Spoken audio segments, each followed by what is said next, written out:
अब खबर है भोपाल से, जहां पर रेलवे स्टेशन के बाहर आईटीबीपी के एक जवान ने 4 लोगों को गाड़ी से रौंद दिया। घटना देर शाम करीब 8 बजे की है। रेलवे स्टेशन के प्लेटफॉर्म नंबर 6 के बाहर की सड़क पर यह हंगामा हुआ। आईटीबीपी के जवान दीपक उर्फ राजेंद्र कार चला रहा था और उसने 4 अलग अलग लोगों को टक्कर मार दी।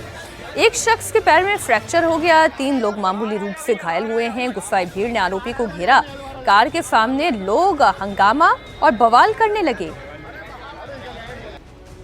थाना Mangalwara railway station Alpana 6 number railway station platform के सामने की घटना है। ये 8 बजे के करीब की बात है।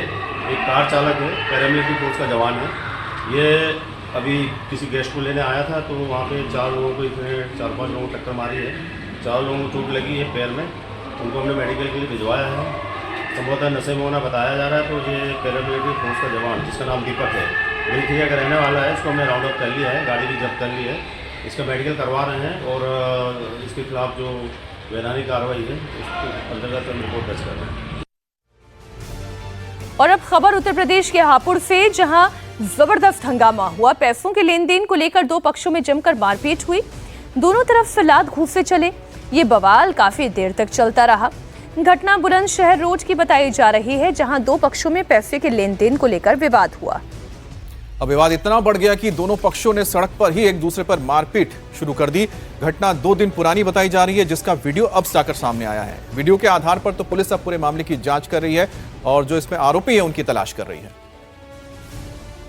अगली खबर यूपी के मुजफ्फरनगर से है। मिशन शक्ति और अभियान के तहत पुलिस ने मजनुओं पर बड़ी कार्रवाई की है। छात्राओं से छेड़छाड़ करने वाले 4 आरोपियों को पुलिस ने गिरफ्तार किया है। पकड़े गए आरोपी आए दिन छात्राओं और महिलाओं के साथ छेड़छाड़ करते थे, जिन्हें पुलिस ने अब सलाखों के पीछे भेज दिया है। पुलिस ने कड़ा मैसेज दिया है, अगर छेड़ा तो छोड़ेंगे नहीं। मिशन शक्ति अभियान के तहत ये कार्रवाई की गई है। अब कोई मजनू सड़क पर यूं ही लैला ढूंढते नहीं घूमेगा। बड़ी खबर उत्तर प्रदेश के शामली से भी बताते हैं आपको। 2 पक्षों में जमकर मारपीट हुई है। दोनों तरफ से भयानक लाठी डंडे चले। घर की दीवार को लेकर मामूली विवाद था और ये विवाद इतना बढ़ गया कि देखते ही देखते मारपीट शुरू हो गई। एक पक्ष ने दूसरे पक्ष के घर पर घुसकर हमला किया।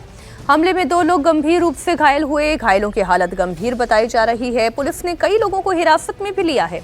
उन पर अब आगे की कार्रवाई की जा रही है।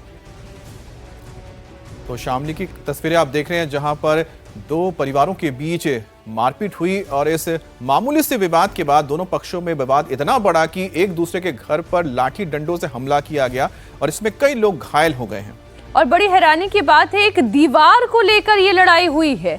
सिर्फ एक दीवार को लेकर ये विवाद था, जिसमें लोग इतना हाथापाई करने पर उतारू हो गए, एक दूसरे की जान लेने पर उतारू हो गए। जमकर लात घूंसे चले। 2 लोगों की हालत गंभीर बताई जा रही है। उत्तर प्रदेश के शामली में ये खूनी संघर्ष हुआ, जहां से जो तस्वीरें हैं वो आप देखें, जिसको जहां जगह मिल रही है एक के ऊपर दूसरा हावी दिखाई दे रहा है। और महिलाओं को भी देखिए, कुछ महिलाएं भी दिखाई दे रही हैं जो इस मारपीट में शामिल हो रही हैं।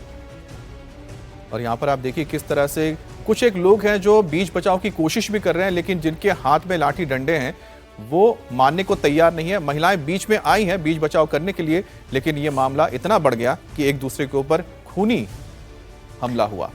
अब लखनऊ में माफिया मुख्तार अंसारी की बात करते हैं, जहां पर मुक्त कराई गई जमीन पर करीब 72 फ्लैटों की अब लॉटरी आज निकाली जा रही है। 8000 से अधिक आवेदकों के बीच ये लॉटरी निकाली जाएगी और जो 72 परिवार है उनका ये घर का सपना साकार होने जा रहा है। तो जो जमीन माफिया मुख्तार अंसारी ने यूं कहें कि गबन की हुई थी, जिसके ऊपर अपना अख्तियार जमाया था, वो अब जनता की होने जा रही है।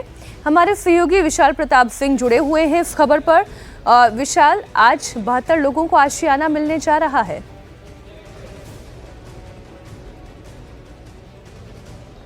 देखिए, बड़ी खबर ये है कि मुख्तार अंसारी की उस जमीन पर जिस पे कभी माफिया ने कब्जा कर रखा था, योगी सरकार ने लोगों के लिए फ्लैट्स बनवाए और इकोनॉमिक वीकर सेक्शन यानी कि जो EWS कैटेगरी होती है उनके लिए फ्लैट की जो लॉटरी है वो मेरे बैकड्रॉप में इस समय इंदिरा गांधी प्रतिष्ठान में मरकरी भवन में चल रही है और आधे घंटे से ये प्रक्रिया जारी है और ये माना जा रहा है कि अगले 1 घंटे में ये पूरी प्रक्रिया संपन्न कर ली जाएगी। सरदार वल्लभ भाई पटेल आवासीय योजना के नाम से इस पूरी जो स्कीम है उसको लॉन्च किया गया है। कल माना जा रहा है कि मुख्यमंत्री योगी आदित्यनाथ फ्लैटों का जो आवंटन आज हो रहा है इनकी चाबियां उनके गृह स्वामियों को सौंपेंगे, उनको आवास की वो योजना देंगे जिसके बारे में एक गरीब इंसान कभी भी सोच नहीं सकता था कि लखनऊ के डालीबाग इलाके में उसका अपना फ्लैट हो सकता है। तो 10,70,000 रुपए में लोगों को ये फ्लैट दिए जाएंगे और 8,000 लोगों में से 72 वो लोग हैं जिनकी लॉटरी इस समय इंदिरा गांधी प्रतिष्ठान में चल रही है। बहुत बेहतर है, ये वाकई में आम जनता के लिए किया गया एक बड़ा काम है। बहुत शुक्रिया आपका विशाल इस पूरी जानकारी के लिए।